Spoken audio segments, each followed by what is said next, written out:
Hey, what's good, YouTube? Today we're gonna react to Nonstop Sports, the most hated team in the NBA. Let's see, who the most hated team? Probably in the thumbnail it already said the Suns, but I'm gonna try to pick another team, the most hated team.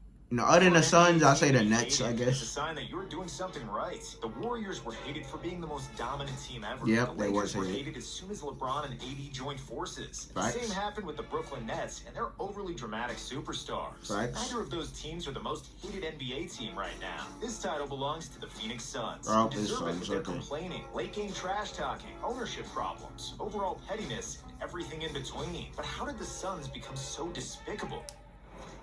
Just 2 years ago, the Suns were a fun little team that had just got their first 5. I think why they really became so despicable is because like people was like cheering for them like so hard in the playoffs, and they fumbled twice 2 years in a row. The first time they made it to the finals against the Bucks, they fumbled that bag, so it was like people were like, oh, and because people was really cheering for Chris Paul, to win a NBA championship. So like the Suns failed there, and then going into the next season, they fucking fumbled the bag and got cooked by Luka. In fucking Game 7, Luka just blew him off the fucking floor. So like everyone was like, all right, fuck the Suns, bro. Decades of fame. In the infamous NBA bubble, the Suns were the only undefeated I think that's team why with 8-0 people really hate Even the though Suns they now. ultimately missed the play-in tournament. The Suns showed great teamwork. And it's like the Suns also talk a lot of Their shit little run showed the that they ownership don't were be on the backing right up. path, and that they needed a strong leader to pair with young Devin Booker and DeAndre Ayton. And for that role, there's nobody better than Chris Paul, who Charles Barkley often calls the best leader in sports. When you have Chris Paul on your team, your competitiveness increases, your win tally increases, but also your team instantly becomes more annoying. It just comes with the territory. Hey, that CP3 is is true. one of the 5 best point guards in NBA history, and also one of the biggest pests of all time. We love CP, but it's fair to say he's annoying as hell, always complaining Facts. to the referees and talking smack to opponents. This Chris Paul effect almost always Oh, yeah, trickles Rondo down to the snuffed rest of him. the team. Damn. Everybody else starts being more competitive, aggressive, and talkative on the court. When he was with the Clippers, they always complained about something, and when he got traded to the Rockets, Paul led Houston's players to fight with the Clippers in the hallway of the Staples Center. 4 Rockets players literally breached the Clippers locker room. But nobody on the Suns embraced the CP3 way of behavior more than Devin Booker. Booker was averaging over 20 points per game since his rookie year, but during his 5-year tenure with Phoenix, they were one of the worst teams in the league, and Book was fed up with losing. Yo, he dog was a great shit. player who once scored 70 points in a game, but it And still lost. wasn't enough for the Suns to win. Niggas and lost that was by the 10. story That's of his crazy. career. Then Chris Paul showed up. After 5 losing seasons, the Suns finally started winning and had their best season in 10 years. Booker finally had some bragging rights over players that used to always beat him, and it's fair to say, Book used those bragging rights to the fullest.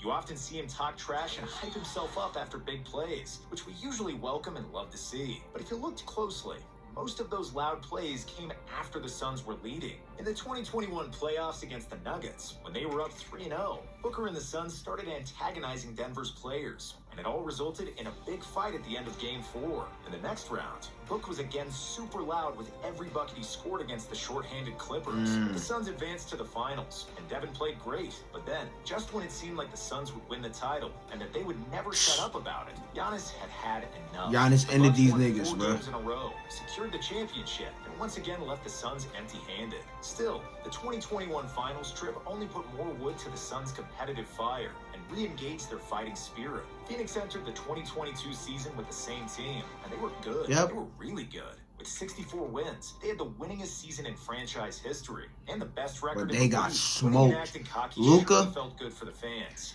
was smoking on that Suns pack. But for the opposing fans, the hate train started to gain speed. One of the most notable flex moments was when Booker and Ayton released a video of themselves working out. After they defeated the Warriors by a measly 4 points in a game where Steph Curry didn't play. And in the first round of the 2022 playoffs against the Pelicans, went to Game that hate 6. for braggadocious Suns shifted into another gear. Things got a little bit chippy between Chris Paul and Jose Alvarado, who Facts. annoyed the hell out of Paul in the series, becoming Paul's shadow and picking him up full length of the court. Coming from behind and stealing the ball gave notoriety to Alvarado. The Pelicans managed to win 2 games against the Suns, while Alvarado's pesky defense got under Paul's skin. in. CP let out some frustration by elbowing Alvarado in the face during Game 6 of the series. Paul wouldn't even mention Alvarado by his name, and he purposely said his name wrong to discredit him. Alvarado.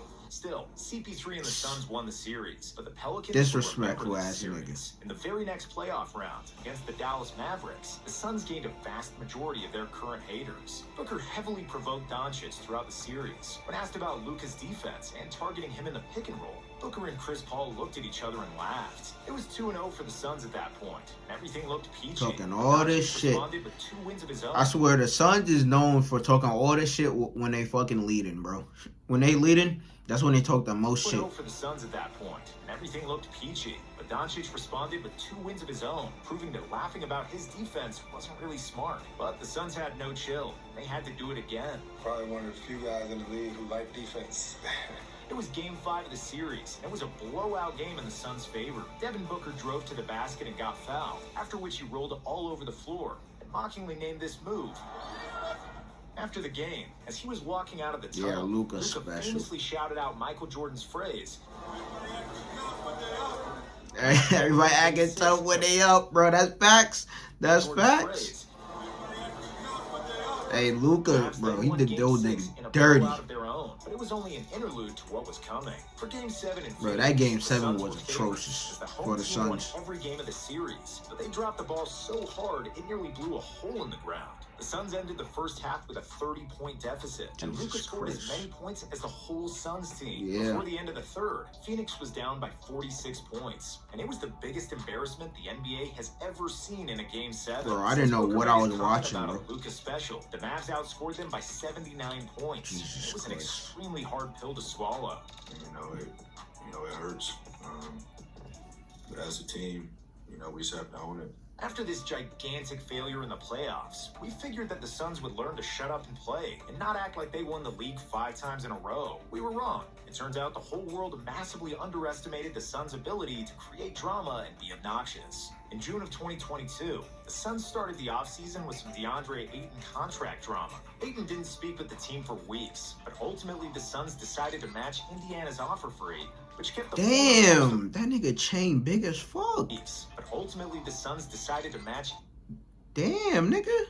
Indiana's offer for Ayton, which kept the former first overall pick in Phoenix. Just a few weeks later, we had the Robert Sarver scandal. The Suns owner was accused of sexual harassment, misogyny, racism, and creating a hostile he had to sell the team. For 2 decades. After a lengthy investigation by the NBA, the league has suspended Sarver for 1 year, plus fined him $10 million. And ultimately, Sarver was forced to sell the team. Before the start of training camp, the Suns decided to keep Jay Crowder on the bench until they found a trade partner for him. They're working on finding a trade for him, but in the meantime, they have granted him to be excused from training camp. Despite Crowder starting all the games for the team in their record-breaking 2022 season, he still hasn't suited up for the team in the 2023 season. Neither of these events brought popularity to the Suns organization. When the regular season started, they continued with the negative trend. In a game against the Warriors, Devin Booker kept trash-talking Klay Thompson, who was visibly struggling after 2 major injuries. Again, Booker only trash-talked him after it was clear that the Suns were winning, and Klay kept repeating that he got 4 rings, putting some perspective into the conversation. Still, it was Thompson who got ejected from the game, which was his first ejection in 651 career games. That's how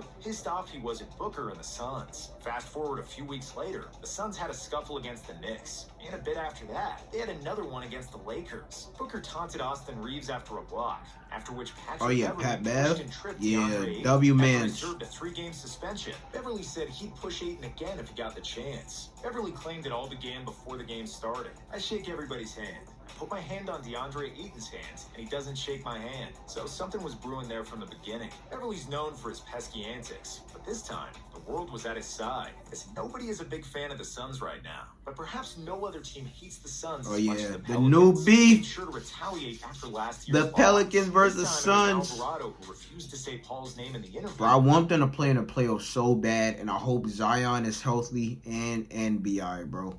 And everyone on the Suns is healthy too. Like, bro, that's gonna be a fire series. For the game. Even though he had a cracked rib, Alvarado said that he'll play if this person plays. Yeah, Chris CP Paul did play.